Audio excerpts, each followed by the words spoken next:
Tesla's FSD timeline just dropped, and the next 2 months look insane. Tesla finally releases actually smart summon, and this one over here having a little too much fun with it. And we're about a month away from Tesla's new vehicle unveil, and we have some leaks. All that and more starts right now. All right, so let's talk a little bit about what we know so far about Robotaxi. So we think it's Cybertruck inspired. This is as much as it's been said by Elon Musk over on X. We've heard it's not going to have a steering wheel. We know the event is going to be held October 10th. It's going to be at a Warner Brothers studio lot. It is. It's actually on a movie lot that is designed for car scenes. You know, previous Tesla events have all happened at Giga Texas, at Hawthorne, small stage.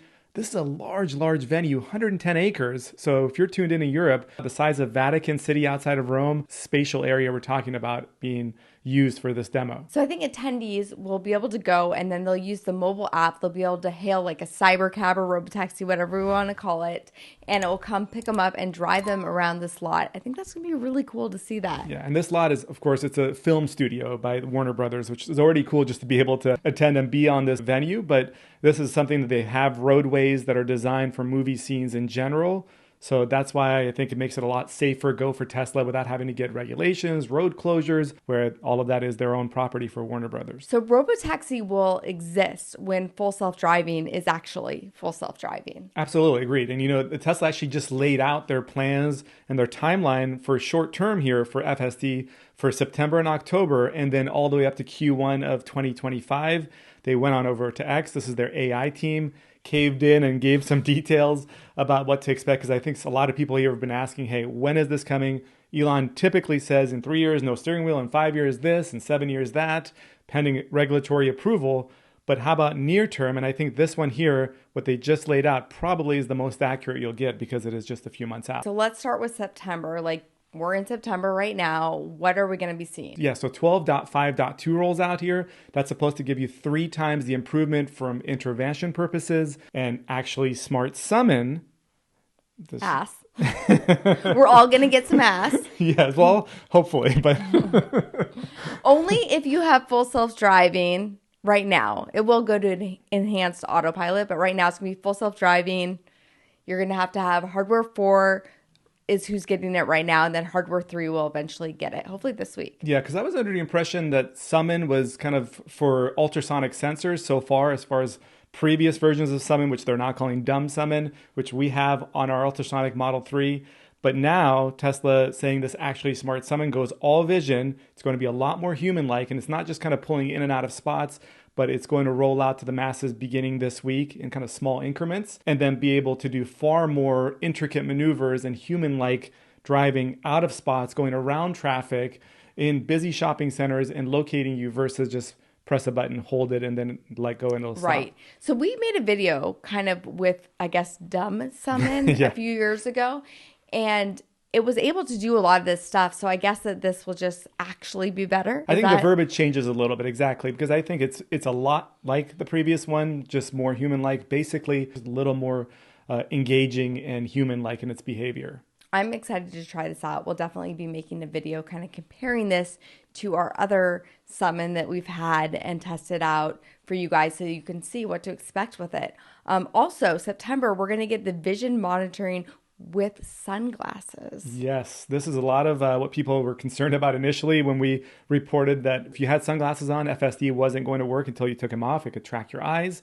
Now it looks like they're going to be tapping into some IR sensors in the newest models that are inside, and that'll possibly see through your sunglasses to be able to detect your eyeballs and where they're looking at. So that's how they're bypassing this. That was the people's concern, that I'm not going to, be uncomfortable in my car. We talked about that too. Yeah. We wear sunglasses every day. We live in Georgia. It's hot and sunny here. We always wear them. And then October, we're going to get unpark, park, and reverse and full self-driving. Yeah, this all comes out here. And of course, the necessary hardware has to be in place, but the car will essentially find the parking spot for you and then go to that parking spot and then unpark itself out of it, come to you as well. Again, the complicated scenario. So the opposite of ass, basically. Yeah, it continues building on it. So this timeline, again, rolled out, giving us September what to expect, October what to expect. This probably is something you're going to see in Robotaxi. Of course, this is kind of coming in at the same exact time as Robotaxi is going to be unveiled. So we're going to see it on our cars on a smaller scale, and then we're going to see it on stage at the Warner Brothers studio on a bigger scale. This is really exciting. Like, I feel like I get goosebumps when we talk about this type of stuff because of the applications this has for the future. It's like all the things we've been talking about for years and years with Tesla. And now in this event in October, we're going to see it happen. We're going to get little like pieces of it for our cars that we own right now. But then there are some people that are a little bit concerned over this because the verbiage for full self-driving has slightly changed a couple times. When you go to buy full self-driving, right now it says supervised next to it. It used to say continuously improving. Also, the blog went down on Tesla's website, the blog for the master plan part 2. And that's where Elon mentioned that all future Tesla vehicles would be Robotaxi capable. So do you think this is just like legality stuff, or do you think that, you know, maybe there is something where only these Robotaxi vehicles will be able to act as an Airbnb? Yeah, I think October 10th is going to answer a lot of these questions, and maybe that's exactly what's going on. There's a lot that's going to be laid out on October 10th, and maybe that'll differ from what was previously laid out on the website. So they're going to fine tune and find a middle ground for that. So my question for you guys is, do you have full self-driving if you own a Tesla, or would you plan on using it for Robotaxi if that was an option? Like you go to work and then your car just goes and makes some money while you're at work. Is that something that you'd be interested in? And by the way, Kim, when you look at FSD's timeline, it actually goes all the way out to Q1 of 2025. And it does say from Tesla's AI team that they plan on rolling it out in Europe in that point of Q1 2025, and China as well, possibly pending approval there, which we know there's been some kind of setbacks on China's approval. And then Q2 2025, you'll get that FSD on right-hand drive vehicles as well. So again, keeping other parts of the world in mind for FSD, which creates additional challenges and logistics when it comes to approval, but it is there and it is less than 6 months away, at least in Tesla's timeline. You guys may or may not know this, but about a year ago, we transitioned to full-time content creators, and my husband left his job with benefits. This was a really scary transition for us, especially because we have 3 kids, and my hobby has now become our main source of income. And even though I don't like to think about it, I know how important life insurance is. We recently discovered Ethos, and I love that it's fast. You can get a quote in seconds, apply in minutes, and in most cases get coverage in the same day. Applying is easy. It's 100% online, no medical exams or blood tests required for coverage up to $2 million. Just answer a few health questions online. I think about life insurance like a safety net for worst case scenarios for our family. We have a mortgage, car payment, and according to a 2022 Brookings study, raising a child costs about $300,000, college excluded, so multiply that by 3 for us. To get your free life insurance quote through Ethos, just scan the QR code or click the link in the description below. All right, let's get back to the show. I want to go back to something I just said because I just had like a thought while you were talking because this is how my brain works. Now, I think that that's just a legal thing. And here's why I think that. Because Tesla also bought up some real estate in New York for charging stations. And we know that in New York, everyone takes cabs. They already have a big cab system there that uses Teslas. So it makes sense for those companies to be able to transition into more Robotaxi. And then buying up some real estate means that those vehicles that they already have are probably going to be capable of being like a Robotaxi situation. I can see that. Yeah, you're talking about an $18 million purchase by Tesla that happened in Queens in the last couple of days, was actually signed off by one of their supercharging team leaders. So we know supercharging is probably going to be used in this massive lot, probably 50, maybe 60 lots there. New York has already had some issues when it comes to congestion at supercharging stalls, so this is going to help out. And of course, New York also has initiatives for all rideshare there to be green, electric. It's really kind of ramped up the companies. I think there's a yellow Model Y taxi cab company there. Gravity, I believe, is the name. There's also a blue one that runs there. Revel is the name for that one. All of these require supercharging stations. So Tesla's kind of thinking to fill that gap. And that's, again, I think that them focusing on New York, which is the biggest city in terms of using rideshare and all this type of stuff, like you just said, and then focusing in on that means that I don't think they're changing anything in terms of the Airbnb type function of full self-driving with your Tesla. So I don't think people need to worry. So this Robotaxi event is in a month, and I think something else is going to be unveiled there, and it might be wireless charging for the cars. Yeah, there's 4 new patents that just rolled out by Tesla from the International Patent Office. that show exactly that. They have circuits, they have induction charging pads. We've seen Tesla tease this before. So the question is this going to be coming into your garage, which is what the previous teases from Tesla were? Or is this going to be dedicated to the Robotaxi, which makes sense it would be because, of course, it's not going to be manned. So it should be able to pull in to a specific supercharger of its own kind where it wirelessly charges these EVs. Well, Cybertruck has the induction charging connectors already built That's right. into That was it. discovered a few months ago. So that makes me think that it is something residential, and it may be something that people can do with their existing Teslas too, where they add that on to it. Okay. And then newer Teslas coming forward, I think will probably have that as well. But I do think there are plans to make it both residential and then definitely for Robotaxi, because it just makes sense. Yeah, and that's been a big concern, Kim, has been always about wireless charging and the efficiency loss when it comes to it. Now, of course, when you plug in something via cable, it's going to be far more efficient than when you have it wirelessly charging. And magnetic resonance charging is something that Tesla's invested in, looking into, which kind of claims 95% efficiency in wireless charging. So it's almost up to par with cable charging. So that's something that, possibly they're diving into as well. And in 2015, of course, the Snake charger, this is almost 10 years ago, where Tesla unveiled this on their YouTube channel. The Snake charger they were working on never came to light. Yeah. But maybe they've gone from that to going wireless.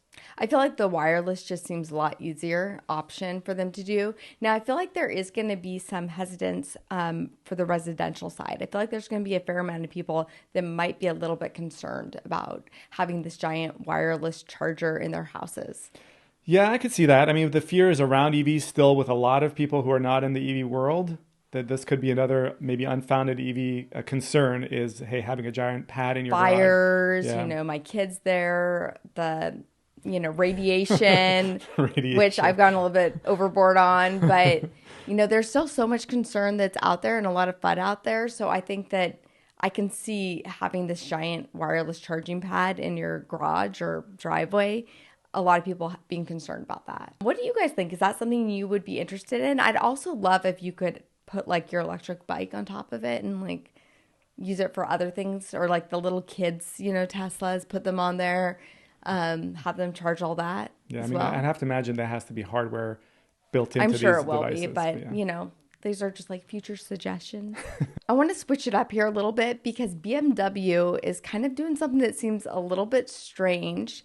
They're actually going to be making a hydrogen fuel cell car with the help of Toyota, and it's going to come out in 2028. When you first told me about this story, I could not believe it. I thought you were joking because BMW has taken so much pride in creating these machines that are incredibly powerful and futuristic. And their idea of futuristic, apparently based on this report, is that it's going to be hydrogen, not the battery electric vehicles that, are essentially what everyone else has kind of leaned in towards in recent years. So they're launching it in 2028. Like you said, they're working with Toyota with this particular setup. We know that BMW's actually been invested in hydrogen for a very long time. We're talking since 1979. But it just seems 7 different weird. concepts on that. It seems so weird to me because it feels like they're EVs, which I guess hydrogen, they're still EVs, but their electric cars as we know them now are doing great. They're selling well. People like them. So why not just go forward with that? Why all of a sudden be nope, we're actually going to be doing these hydrogen cars? Are they selling great? Maybe they are in Europe. In Europe, they're doing really well. So it just seems why not push that forward? Are they trying to make a name for themselves doing something else? That seems maybe part of it because we're talking about the US now. This is 2028 coming to the US. And that's what's surprising to me because we know the infrastructure for hydrogen fuel cell vehicles is dwindling quickly. There was a hydrogen highway in California. The owners of those shops and those areas have kind of all been scaling back recently because California, because the battery powered electric vehicles have taken over in that area. So infrastructure is definitely not its strong suit moving forward, but Toyota is going to be working on its third generation of hydrogen vehicles, and this is what they're kind of now letting BMW use for this car that's going to be coming out in 2028. Of course, Hyundai, they've all been putting their hands into the hydrogen bucket, trying to see what they can get out of it. But it's fascinating that BMW is leaning into it. So are we going to have to build up a whole other network here? We have the charging infrastructure for EVs. So now are we going to have to do hydrogen as well? To me, it seems like such a long shot that BMW is going to pull this off and it's going to be all the rage and everyone's going to want to do hydrogen to where they're going to even need to expand it. I don't know if this is just something they're trying because they've got the resources to do it. It seems really weird to me. What do you guys think about this? Do you think that BMW should be putting their resources into just their regular electric cars, or do you think hydrogen's a good idea for them? Now, they said that they're basically going to be taking where the battery is and putting like hydrogen fuel tanks in there. And that also, like, I don't know. Again, I'm not an engineer, so somebody please correct me on here. But I think of hydrogen fuel tanks as being flammable. Extremely, so then putting those like on the bottom of your car where if they hit something, like that seems, I don't know. That seems dangerous as well. It does Absolutely. feel dangerous. And, I keep thinking about Jaws, like that last scene of Jaws where they take the tank and they throw it in the shark's mouth and it like explodes. I think that was oxygen tanks. I think it's been a while. But are oxygen tanks even like, I don't know. I don't know. That's movie magic happening. Movie magic. That's why Robotaxi is going to be in Hollywood. That's the Warner Brothers set for you. Okay. All right. Well, that's what I think about when I think about hydrogen fuel. And again, this is probably how most people think about EVs. That is exactly how most people think. They're flammable, they're dangerous, and this certainly is not going to help their cause when it comes to that. And it's possible they build out a really massive infrastructure over the next few years. Tesla did it with no money, and we all know BMW has a lot more money right now than Tesla did back when it started to roll out the supercharger network. So, if they're swinging for the fences and they hit it out of the park, then maybe they do. I'll be following along. I'm hoping that like they prove me wrong. Again, I'm not an engineer, so maybe they have something up their sleeve and they'll be able to get like, 1,000-mile car or something crazy by doing this. Who knows? What do you guys think about it? Do you think that they're crazy to go this route, or like maybe one of you guys is an engineer or has some sort of leak? Let us know. Don't have a hydrogen leak. Yeah, just not a hydrogen leak. Yeah. And speaking of leaks, let's talk about Project Juniper, which is the refresh Model Y, because there are some leaks this week on this and what we're going to be expecting with it. Yeah, this is coming out of Tesla China.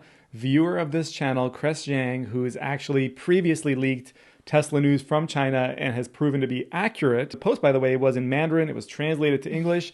But he says the battery size for the Juniper Model Y coming in 2025 is going to be adjusted. There isn't a word what adjusted means. Is it going to be smaller? Is it going to be bigger?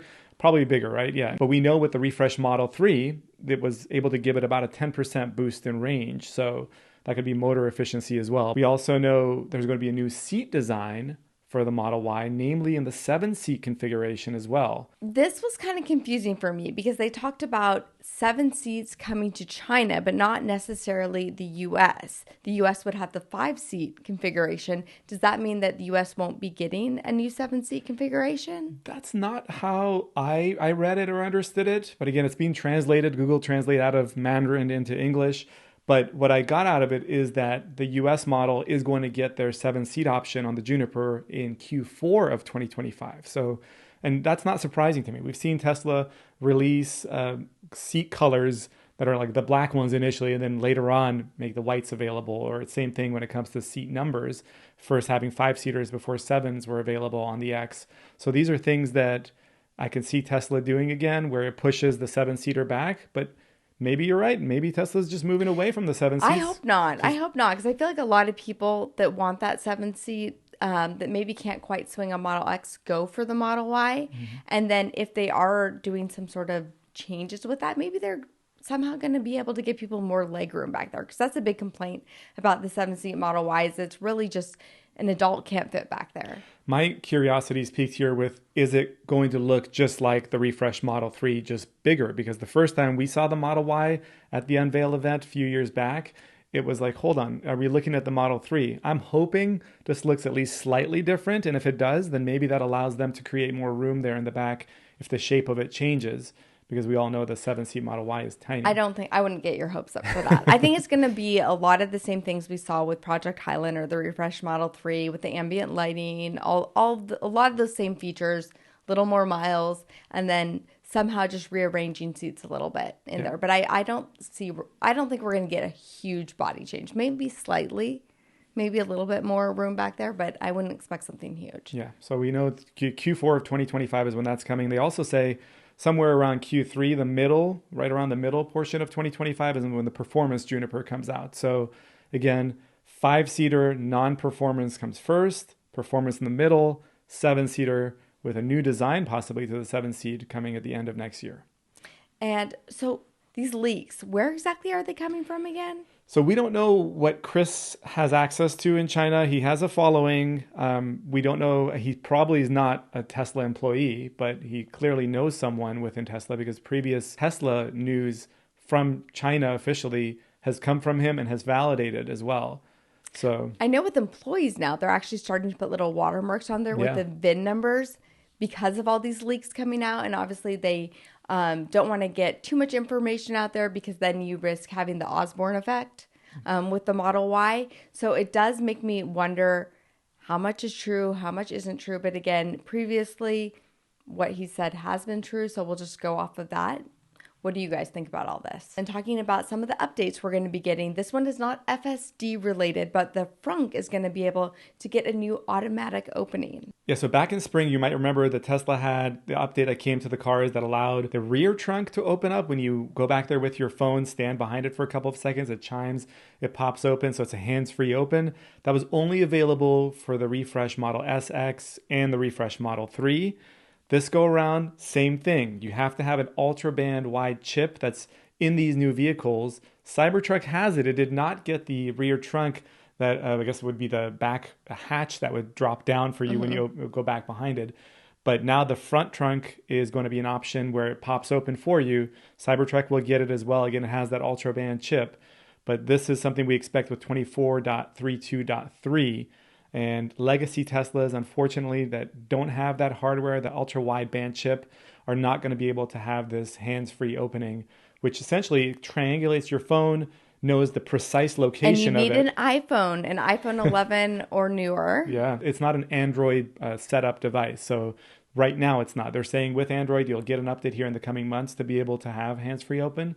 But on these newer vehicles, hands-free open is an option, and now it lets you actually choose to not have it open at your home location. So this is a big one for me because originally I was like, this is kind of an annoying feature because anytime I'd be hanging out in my driveway and I had my phone on me, I'd be right behind my car and all of a sudden hear beep, beep, beep, and then it would just open up and I'm like, just because I'm hanging out here, like, you know, so now I love that at home you can turn those features off. Same thing for actually with our Model X with the driver door. Yes. I don't like that. I don't like when it opens up when I'm at home. That was actually included in this update. I believe Model X door now you can isolate not opening the door for you automatically in your house. Yeah, so I think, yay, bravo, Tesla. I love having these updates because they're listening to the consumer and what we want. And that's a big thing, is just being able to turn that off when you're in your home. Yeah, these are like really small things, Kim, that I think people don't realize that's the beauty of Tesla. And they're like, oh, you're fanboys, you're fangirls. And we try to be as critical as possible. But these little things you don't see in any other automaker and OEM that come out and go out of their way to years after the fact of having an auto present door on the Model X, be like, you know what? The few thousand people that own these Model X's have expressed to us that it's annoying that the door opens in their house and they don't want it to auto present in their garage when they're walking to take the trash out or something. So you know, that's so many people look at Tesla and they think about it just from the EV standpoint, but so much more of, I think, why owners like the cars is because of the tech standpoint and these software updates, like what you're saying. And then also if there is a recall, which they should change that terminology, it's just a software update. So I think that is a huge thing for Tesla owners, for Rivian owners, Lucid, like everyone that has one of these tech cards. It's a big thing. And then if people would start realizing that, I know last week we were gone. We missed our podcast here, but we were actually at a big summit for YouTubers. And we talked to some people who own trucks and they own non-Tesla, non-EV trucks.